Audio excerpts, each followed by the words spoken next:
안녕하세요, 여러분. 성공합시다. 우리가 가요나 드라마나 영화를 보면 가장 많은 주제가 뭔가요? 네, 맞아요. 사랑 이야기예요. 왜 이렇게 주제가 다 사랑 이야기가? 왜냐면요, 사람은요, 사랑이 없이는 살 수가 없거든요. 사람한테 가장 중요한 것이 사랑이기 때문에 사랑 이야기가 주를 이루고 있는 거예요. 그러면 여러분들은 이 사랑을 제대로 하고 계신가요? 여러분 안에 이 사랑이 충만하시고 또 그 사랑을 주고 계신가요? 만약 그렇지 않다면 우리는 어떻게 하면 그 진정한 사랑을 할 수 있는지 오늘 사도 요한이 그 방법을 알려주고 있어요. 한번 본문으로 들어가서 보도록 할게요. 7절 사랑하는 자들아 우리가 서로 사랑하자. 사랑은 하나님께 속한 것이니 사랑하는 자마다 하나님으로부터 나서 하나님을 알고 사랑하지 아니하는 자는 하나님을 알지 못하나니 이는 하나님은 사랑이심이라. 자, 사도 요한은요, 사랑하는 여러분 이렇게 사랑으로 호칭을 시작해요. 그리고 이어서 아주 강력한 권고를 하죠. 뭐예요? 서로 사랑합시다. 자, 이렇게 사도 요한도 서로 사랑하기를 간절히 원하고 서로 사랑해야 된다고 말하고 있어요. 자, 이렇게 우리가 사랑을 해야 하는 이유는 사랑은 하나님께 속한 것이기 때문이에요. 하나님의 속성이 사랑이기 때문이에요. 그래서 하나님으로부터 난 우리는 당연히 사랑을 해야 하는 거죠. 그래서 사도 요한이 사랑하는 자마다 다 하나님으로부터 났고 또 하나님을 사랑함으로 안 돼요. 우리가 사랑을 행한다는 것은요, 하나님 자녀로서의 소속을 말하는 것이고 우리가 얼마나 하나님을 알고 있는가, 하나님을 아는 지식에 대한 기준이기도 해요. 이렇게 우리는요, 존재론적으로 사랑받기 위해서 또 사랑을 하기 위해서 태어난 존재들이에요. 서로 사랑하라 라는 계명을 지킴을 통해서만 사랑이신 하나님을 맛보아할 수 있고 하나님에 대한 지식을 얻을 수 있어요. 사랑이신 하나님, 그 하나님의 속성을 우리 삶에서 직접 실천해 봐야지만 그 하나님도 제대로 알고 사랑이 뭔지도 제대로 안다는 이야기죠. 사랑을 통해서만 하나님을 안다는 이야기예요. 또 반대로 얘기하자면요, 우리가 사랑하지 못한다면요, 하나님을 알지 못한다는 증거래요. 저는 30대 중반에 하나님을 알게 되었거든요. 제가 나름 사랑을 많이 베풀고 또 사랑을 많이 하고 사랑이 많은 사람이라고 생각을 했는데요. 하나님을 알고 나서 보니까 그 사랑은 사랑도 아니더라고요. 사랑을 모르는 사람이더라고요. 우리가 하나님의 사랑을 가장 많이 닮았다고 하는 사랑이 부모의 사랑이잖아요. 근데 그 부모의 사랑만 봐도 얼마나 부족하고 얼마나 왜곡되고 얼마나 한계가 있는지를 알 수 있어요.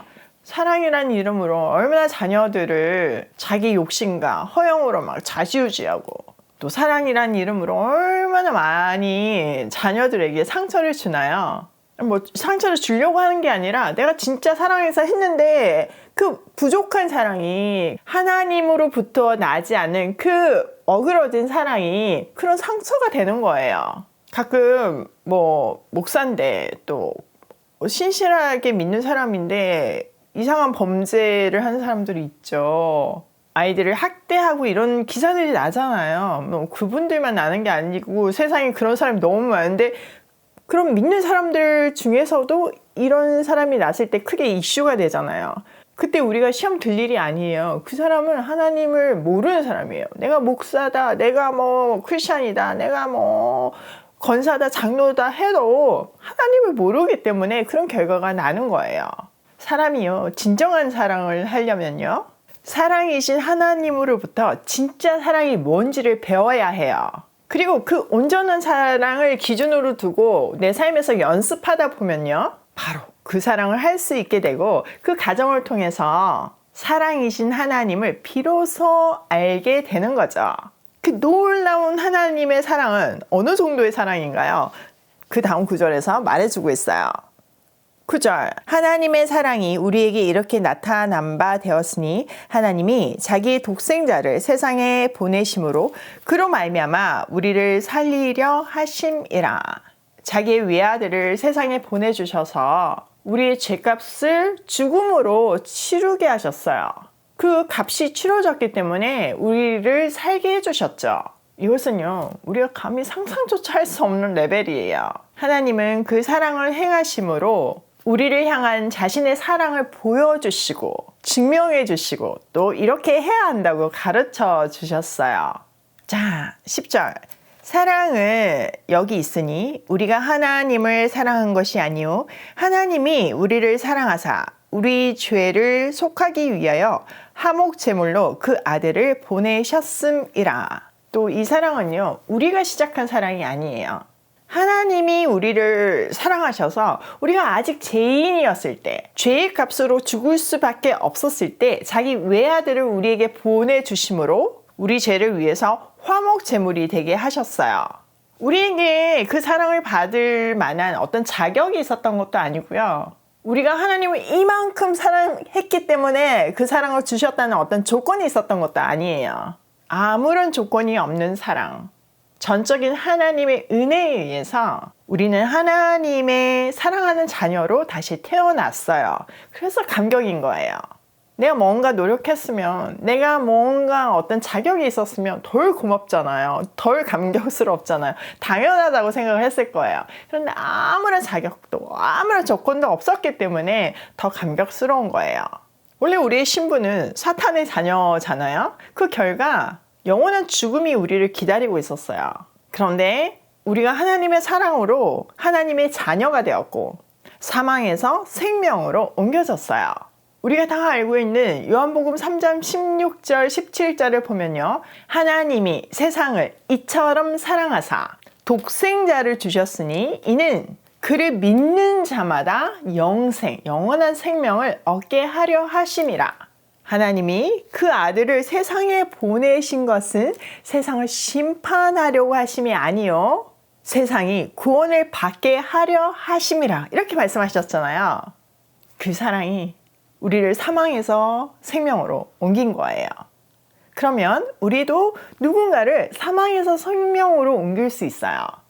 또 그렇게 하는 것이 사랑의 표현이고요. 자, 어떻게 해야 되나? 11절. 사랑하는 자들아, 하나님이 이같이 우리를 사랑하셨은즉 우리도 서로 사랑하는 것이 마땅하도다. 어느 때나 하나님을 본 사람이 없으되 만일 우리가 서로 사랑하면 하나님이 우리 안에 거하시고 그 사랑이 우리 안에 온전히 이루어지느니라. 하나님께서 우리를 이렇게까지 사랑하셨으니 우리도 당연히 그렇게까지 사랑해야 해요. 지금까지 하나님을 본 사람은 없어요. 그러나 우리가 서로 사랑하면 하나님이 우리 가운데 계시고 또 하나님의 사랑이 우리 가운데서 완성될 것이래요.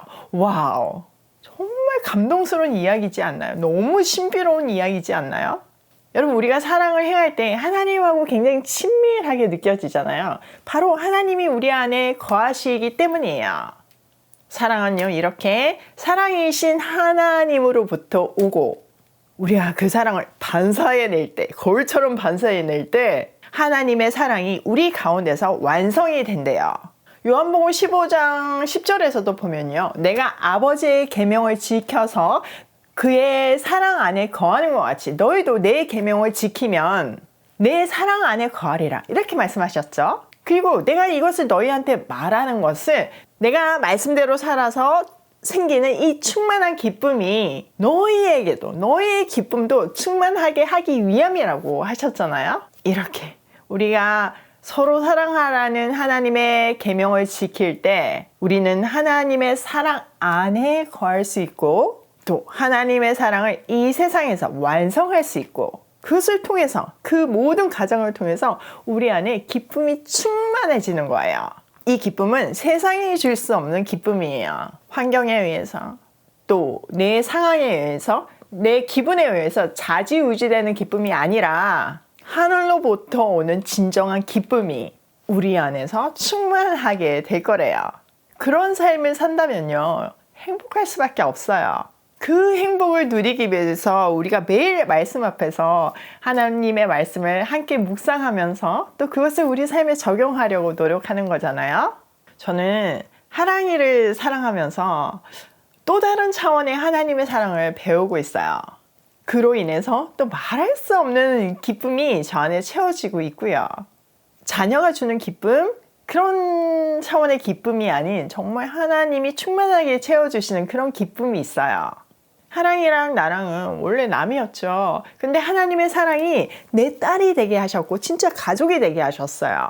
그리고 우리가 서로 사랑함으로 우리 가정 안에 하나님이 계신다는 것을 서로 확인하게 돼요. 저뿐만 아니라 우리 가족 구성원 한 사람 한 사람에게 다 그 기쁨이 있고 다 그 사랑이 임해요. 근데 각 사람이 다르잖아요. 그러니까 조금씩 그 사랑의 스토리도 달라요. 그래서 그 조금씩 다른 스토리가 합쳐져서 더 풍성한 아름다운 사랑의 노래가 완성되고 있어요.